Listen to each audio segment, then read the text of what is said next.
Ya, teman-teman kita masuk ke bagian kedua tentang komponen video. Jadi kalau video itu ada 3 komponen. Yang pertama ada shoot, ada script, ada skin. Shoot itu pengambilan gambar, kalau script itu narasinya. Teman-teman harus buat narasi ketika membuat editing video agar lebih rapi dan lebih terencana. Lalu skin itu adegannya.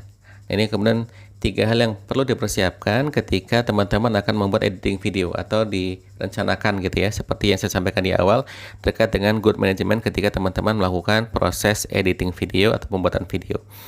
Nah, kita pertama belajar tentang skin dulu. Skin itu seperti ini bentuknya teman-teman sekalian. Jadi nanti ada durasinya, pengaturan intro itu berapa. Teman-teman berpikir kita membuat video itu, tolong pikirkan durasinya berapa lama gitu ya. Kalau buat iklan mungkin sebaiknya di bawah 1 menit gitu ya, atau di bawah 60 detik. Nah, itu dibagi intronya berapa detik, kemudian kontennya berapa detik, lalu outronya berapa detik, kemudian adegannya di mana, dibuat gambarnya adegannya di mana, kemudian diatur di mana diletak logonya, di mana diletak orang dan sebagainya. Itu dipersiapkan dengan matang agar kemudian videonya bisa lebih baik teman-teman sekalian. Nah, setelah memahami skin ini nanti coba dibuat agar video teman-teman semakin lebih baik dan berbeda dengan workshop pada umumnya. Kemudian kita belajar tentang 6 shot dasar gitu ya. Ada 6 shot dasar yang kemudian teman-teman perlu pelajari agar kemudian video editingnya semakin lebih baik gitu ya. Yang pertama ada namanya extreme long shot gitu. Jadi gambar diambil dari jarak sangat jauh, yang ditonjolkan bukan objek tapi latar belakangnya. Dengan demikian dapat diketahui posisi objek tersebut terhadap lingkungannya. Nah, ini mau shotnya sebelum mau orang yang ada di tengah ini, tapi dengan begini kemudian kita jadi tahu latarnya. Nah, begitu teman-teman kalau mau review tempat usaha maka gunakan extreme long shot sehingga kemudian yang melihat nonton tahu di kanannya ada apa, di kirinya ada apa, depannya apa, belakangnya apa gitu ya. Ini namanya extreme long shot gitu ya. Kemudian yang kedua ada jenis shot yang kedua adalah long shot. Pengambilan secara keseluruhan gambar diambil dari jarak jauh seluruh objek terkena hingga latar belakang objek gitu ya. Semakin mendekat lagi dan objek utama semakin lebih jelas terlihat gitu ya. Lalu kemudian setelah long shot ada yang ketiga namanya full shot, yaitu pengambilan gambar objek secara penuh dari kepala sampai kaki. Oke. Lalu yang keempat setelah full shot teman-teman akan mengetahui ada yang namanya mid shot atau kemudian pengambilan dari jarak sedang. Jika objeknya orang maka yang terlihat hanya separuh badannya saja dari perut atau pinggang sampai ke atas atau dada ke atas gitu ya. Itu namanya mid shot gitu ya. Kemudian ada yang berikutnya adalah close up. Gambar diambil dari jarak dekat hanya sebagian dari objek yang terlihat seperti hanya mukanya atau sepasang kaki yang bersepatu baru atau kemudian tangannya dan sebagainya. Jadi close up ini tidak terbatas hanya pada muka tapi juga bisa pada organ lain gitu ya yang sedang kita shoot gitu ya. Entah itu tangan, entah kaki dan sebagainya gitu ya. Lalu ada yang namanya extreme close up, yaitu pengambilan gambar yang terlihat sangat detail seperti hidung pemain atau bibir atau ujung tumit dari sepatu untuk menangkap ekspresi yang terlintas di mukanya. Sehingga teman-teman nanti ketika mampu memadukan ini, kualitas videonya akan semakin lebih baik gitu ya. Nah, kesimpulan dari shot adalah teman-teman tolong variasikan proses pengambilan gambar. Ada waktunya extreme long shot, ada mid shot, itu silakan dikombinasikan agar teman-teman kemudian menjadi videonya lebih menarik dan kemudian lebih terkesan sinematik gitu ya. Jadi yang nonton juga nggak bosan ketika kemudian shotnya itu divariasikan gitu ya. Ada waktunya extreme long shot, ada mid shot sebagainya. Silakan diatur, direncanakan sehingga nanti kualitas video semakin lebih baik.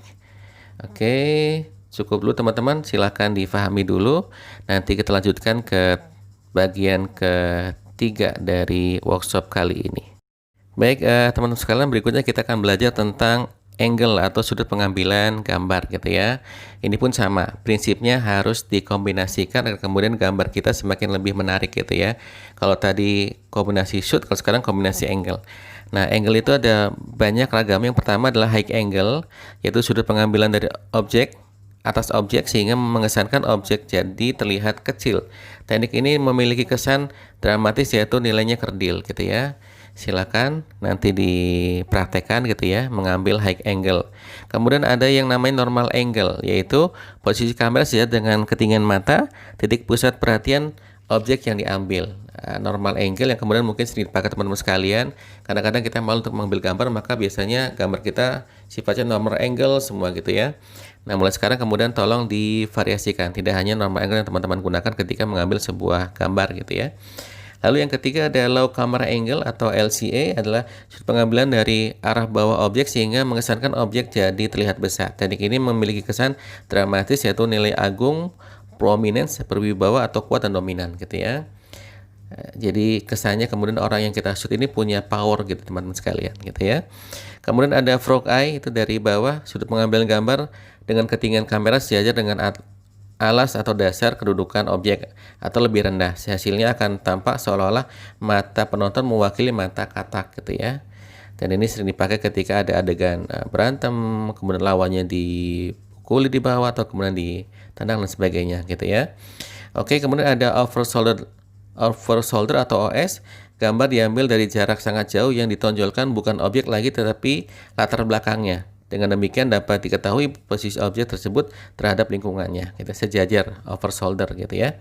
Oke, kemudian kesimpulannya sama.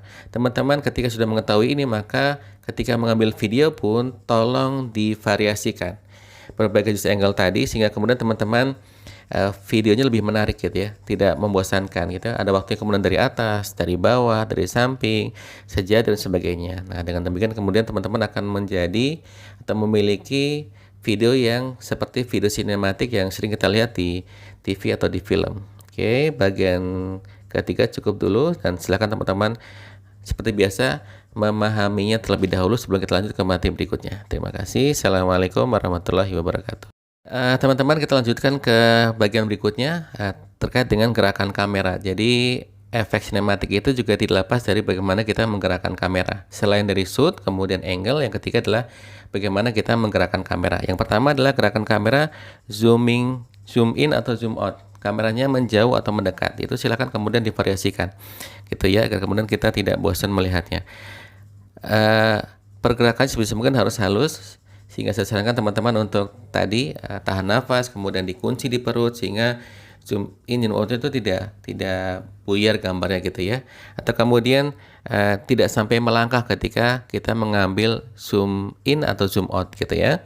Lalu kemudian ada panning left dan panning right, yaitu gerakan kamera ke kiri atau ke kanan gitu ya. Bentuknya sejajar, itu panning right atau panning left gitu ya.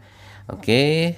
Lalu ada tilting up, ada tilting down. Jadi gerakan kamera dari atas ke bawah, shoot pelan-pelan. Kemudian juga ada dari bawah ke atas atau tilting up gitu ya. Ini juga silakan dipakai ketika teman-teman membuat video sinematik gitu ya. Kemudian kalau dolly, ini mungkin untuk yang kelas berikutnya, dan ini butuh modal yang lebih besar karena ini seperti yang teman-teman lihat di pembuatan film yang bentuknya seperti rel gitu ya. Lalu kameramennya duduk, kemudian ada yang mendorong gitu ya.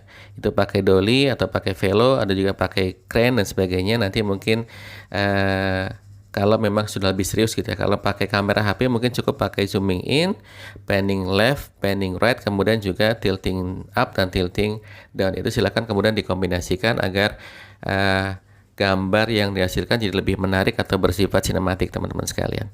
Oke teman-teman sekalian, workshop ini disponsori oleh Rumah Asa, dan sama teman-teman silakan kemudian memfollow IG-nya, dan juga jangan lupa untuk follow IG KineMaster Indonesia .official gitu ya, karena di situ banyak tips, banyak ilmu yang teman-teman bisa dapatkan sehingga nanti teman-teman semakin lebih baik dalam proses editing videonya. Oke, bagian ketiga cukup dulu, dan kesimpulannya teman-teman sekalian, tolong ketika membuat video sinematik pertimbangkan atau memvariasikan shootnya, angle-nya, dan juga kemudian pergerakan kameranya agar gambarnya bisa lebih hidup seperti gambar di film-film gitu ya. Oke, terima kasih.